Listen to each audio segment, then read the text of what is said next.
Here's what nobody's telling you about Sinners.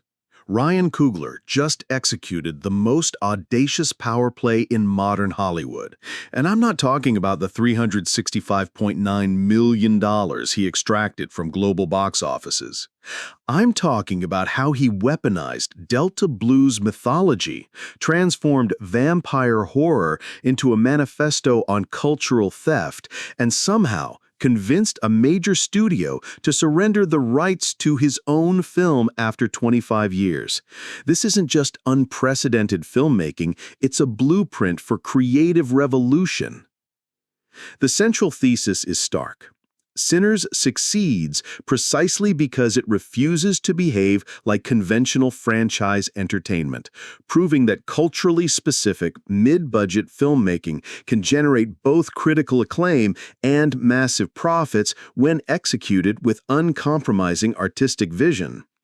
While critics genuflect at Coogler's cinematic gumbo, Sinners is actually a $90 million declaration of independence from studio formulaic thinking, wrapped in blues-soaked supernatural horror, and against all industry logic, it works.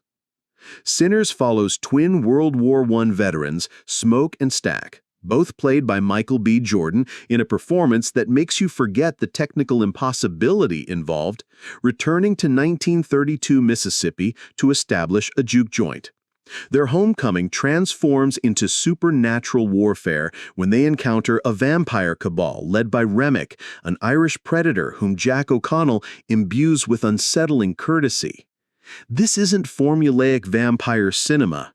Coogler roots his bloodsuckers in authentic Delta blues folklore, weaving Robert Johnson's Crossroads mythology into the horror while grounding supernatural terror in the documented brutalities of Jim Crow-era Mississippi. The narrative unfolds across three distinct movements: sun-drenched homecoming, time-dilating musical montage at dusk, and compressed all-night vampire siege, which critics noted feels deliberately breathless. Surface layer, story and script architecture. Let's confront the structural elephant. Sinners is deliberately messy, and Coogler knows it. The film suffers from what critics labeled two-film syndrome, robust setup stumbling into rushed finale. The second act creates acknowledged pacing issues despite containing the film's most transcendent sequence, a cross-cut blues montage that critics universally praised.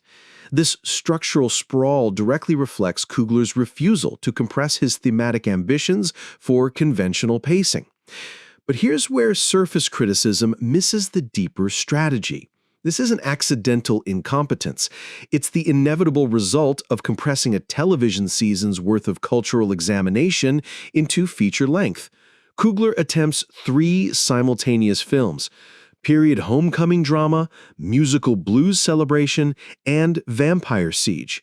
The miracle isn't occasional stumbling, it's that such ambitious fusion works at all. The screenplay, developed during Coogler's rapid 3-month pitch-to-production sprint at Proximity Media, bears hallmarks of both inspiration and deadline pressure.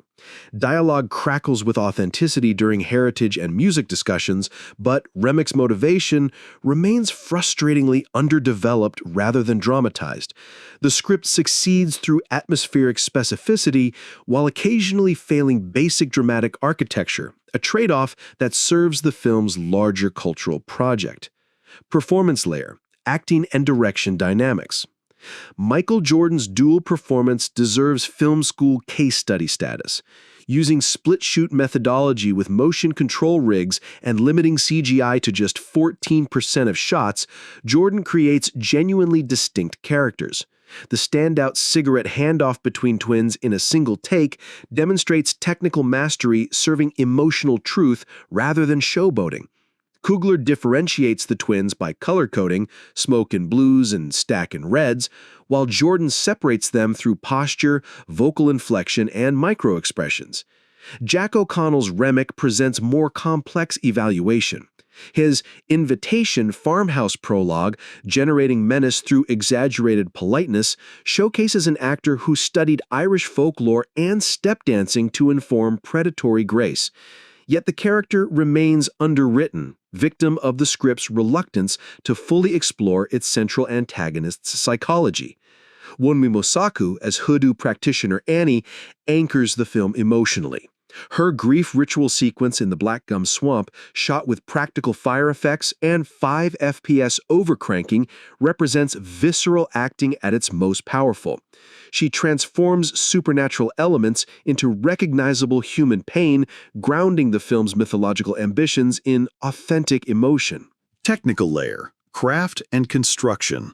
Here, Sinners transforms from ambitious misfire into genuine achievement.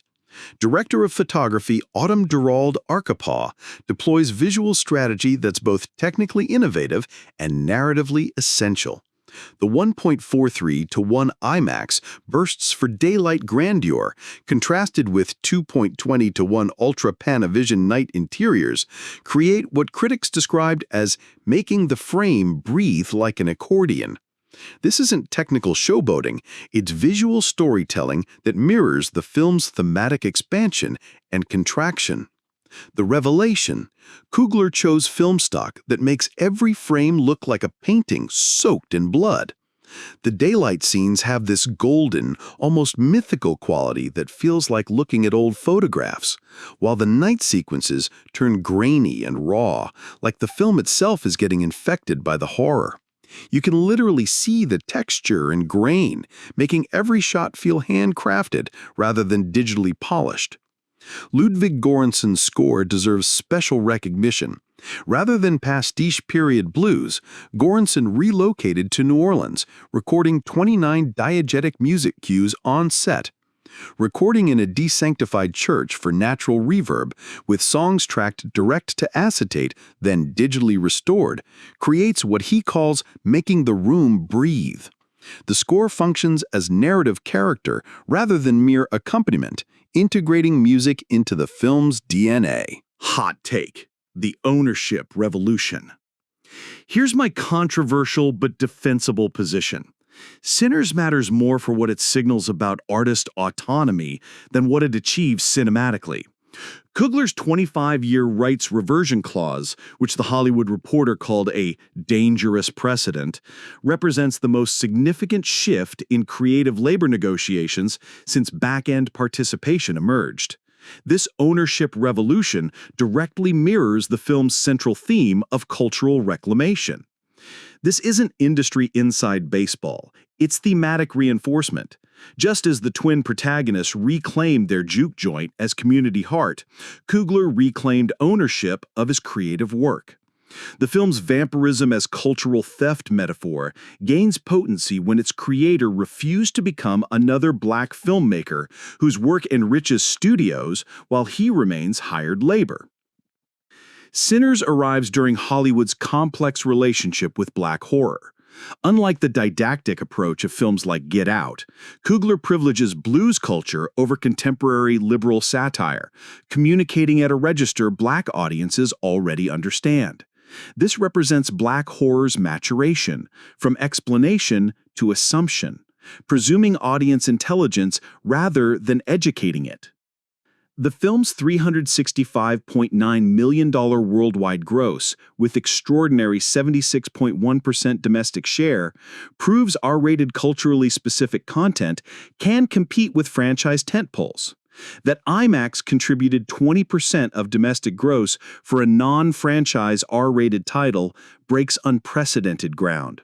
These numbers don't just validate Coogler's approach, they establish a new template for mid-budget, culturally rooted filmmaking. Ryan Coogler's Sinners is a magnificent, maddening contradiction, succeeding precisely because it refuses conventional behavior.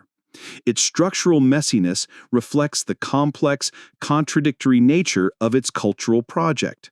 You cannot cleanly separate the vampires from the blues, the horror from the history, the entertainment from the education. The film's 91% critical score and 88% audience rating on Rotten Tomatoes reveals something crucial: critics' and audiences' hunger for ambitious, culturally rooted filmmaking that Hollywood has largely abandoned. Sinners proves that mid-budget, $90 million, culturally specific content can generate both critical acclaim and massive profits when executed with genuine artistic vision. Is it perfect? Absolutely not. The second act sags, the finale rushes, and Remick deserved psychological complexity. But perfection was never the objective. Sinners is about reclamation of stories, sounds, and ownership itself. In an industry increasingly dominated by intellectual property and algorithmic decision-making, Coogler created something genuinely personal that became universally resonant. The question isn't whether Sinners is the year's best film. It's whether Hollywood will learn from its success or dismiss it as an unrepeatable anomaly. What do you think? Is Coogler's ownership revolution a model for the future, or will Hollywood find new ways to maintain control? Let me know in the comments. Because here's the truth they don't want you to hear. Sinners isn't just a vampire movie. It's a vampire movie that refuses to be drained dry.